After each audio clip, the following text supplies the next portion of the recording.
Good morning সবাইকে। আজকে তোমাদের কেমিস্ট্রি পরীক্ষা হয়ে গেল, তার মানে এবার নেক্সট কম্পিউটার সায়েন্স। তো কম্পিউটার সায়েন্সের 12-এর এবছরের যেটা সাজেশন, সেটা একটা আমি তৈরি করেছি। তো তোমাদের জন্যে দেখো আমি কি করেছি।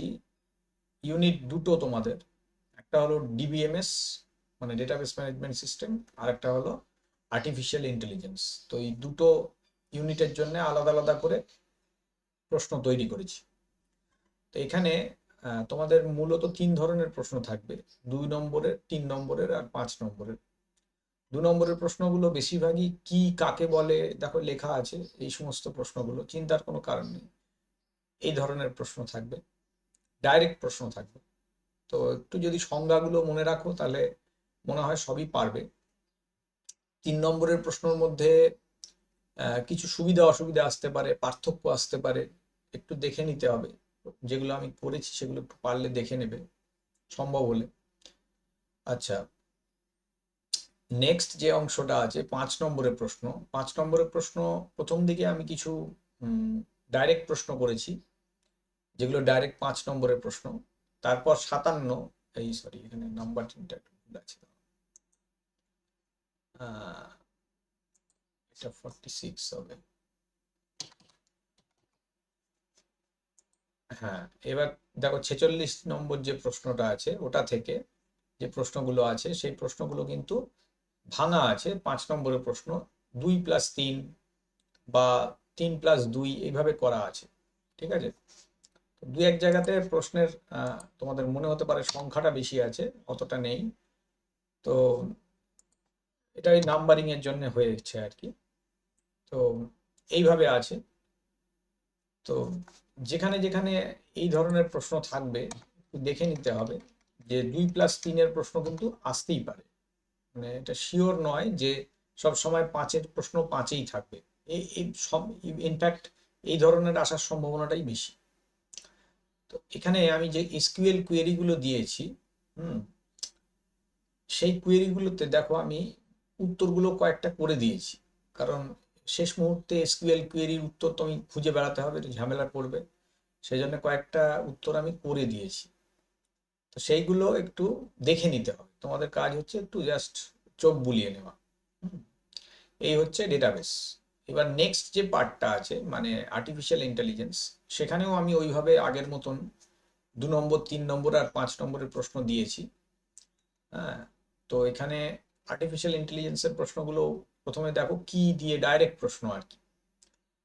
3 নম্বরের গুলো পার্থক্য আছে, কি আছে, সুবিধা ব্যবহার এই সমস্ত আছে। তো এখানে একটা জিনিস মনে রাখতে হবে, যে 2 নম্বরের আর 3 নম্বরের যে প্রশ্ন, সেই প্রশ্ন কিন্তু 5-এও আসতে পারে 2+3 হিসেবে। আর 5-এর যে 2+3-এর প্রশ্ন সেটাও কিন্তু 2 বা 3 আসতে পারে, কোনো মানে ঠিক নেই, সেভাবে বলা যাচ্ছে না। তো একটু প্রশ্নগুলো দেখে নেবে। এখানে আমি 5-এর বড় প্রশ্ন বেশি দিইনি, বেশিরভাগই 2+3 দিয়েছি। এবং আমার মনে হয় তোমরা যে প্রশ্নগুলো অ্যাটেম্প্ট করবে সেখানে 2+3-এর প্রশ্নগুলো অ্যাটেম্প্ট করাই ভালো। তোমাদের অথবা থাকবে, প্রত্যেকটা প্রশ্নের অথবা থাকবে, কাজে তোমার কাছে 2+3-এর একটা অপশন থাকবেই। তো যদি 2+3-এর অপশনটা চুজ করো মনে হয় ভালো হবে। কারণ কি, সেখানে তোমাকে ভাঙা ভাঙা প্রশ্নের উত্তর দিতে হবে এবং সেখানে মার্কস পাওয়াটা সোজা। ওয়ারাজ 5 নম্বরের প্রশ্ন যদি ডাইরেক্ট উত্তর দিতে যাও সেখানে ভুল হওয়ার একটা সম্ভাবনা থাকে। তো এই মোটামুটি আমার দেখতে পাচ্ছ 87টা প্রশ্ন রয়েছে, খুব বেশি নেই। হুম, তো একটু বেশি আছে, কিন্তু তোমাদের যেরকম সিলেবাস আছে সেই অনুযায়ী করেছি। এটা তো ফাইনালের প্রশ্ন, কাজেই খুব একটা বাদ দেওয়া যাচ্ছে না, কিছু করার নেই। তো যেটা বলার ছিল সেটা হচ্ছে যে চেষ্টা করবে এই যেগুলো দিয়েছি সেগুলো পড়ে নিতে, তাহলে তোমাদের সুবিধে হবে। আর সম্পূর্ণ যে 4 পাতার যে ইয়েটা আছে, সাজেশনটা আছে, সেটা আমি একটা পিডিএফ ফাইল বানিয়ে দিচ্ছি, লিঙ্ক করে দিচ্ছি তোমাদের।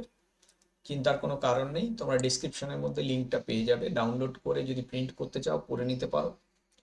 আর পরীক্ষাতে একটু ভালো করে পড়ে যাও। আমার মনে হয় কমনই পাবে, খুব একটা মানে বাইরের প্রশ্ন কিছু হবে বলে মনে হয় না। এবছরের প্রশ্ন প্রথম পরীক্ষা দিচ্ছ তোমরা, কাজেই এবছর প্রশ্ন যে শক্ত হওয়ার কথা তা নয়, ঠিক আছে। এবার বাকিটা দেখা যাক কি হচ্ছে। ঠিক আছে, তো আমি ক্লাসে বেশি কথা বলতে চাইছি না, কারণ সময় নষ্ট হবে। খালি যেটুকু বলার সেটুকু বলে দিলাম যে আমার সব ভিডিও করা আছে চ্যানেলে, একটু দেখে নেবে তোমরা, প্লেলিস্ট থেকে দেখে নিতে পারো যে কোনো জিনিসের যদি প্রয়োজন পড়ে। ডিবিএমএস সম্পূর্ণ করা আছে, এআইও প্রায় সম্পূর্ণই করা আছে, তোমরা চাইলে দেখে নেবে। যদি কোথাও ডাউট থাকে সেখানে, এআইতে যেহেতু 15 নম্বর আছে সেই জন্য এআই এর প্রশ্নের সংখ্যাটা একটু কম দিয়েছি। হ্যাঁ, তো একটু এখানেও ভাঙা ভাঙা প্রশ্নগুলো দিয়েছি। এআইতে বড় প্রশ্ন ডাইরেক্ট আমি দিইনি, ডাইরেক্ট বড় প্রশ্ন উত্তর করতে না যাওয়াই ভালো। ঠিক আছে, তো আজকে আমি এইটুকুই রাখছি। তো তোমাদের প্রত্যেকের কাছে মানে বেস্ট অফ লাক প্রত্যেকের জন্যে। আর এটা ডাউনলোড করে যদি প্রিন্ট করে পড়ো বেশি ভালো হয়, কারণ মোবাইলটা পরীক্ষার সময় কাছে না রাখাই ভালো। আর যদি দু একটা ভিডিওতে মানে টপিকে আটকে যাও তখন তোমাদের মোবাইল লাগবে আমি জানি, তখন দেখে নিতে পারো, অসুবিধা নেই। বেস্ট অফ লাক সবাইকে, থ্যাংক ইউ, এইটুকুই রাখছি।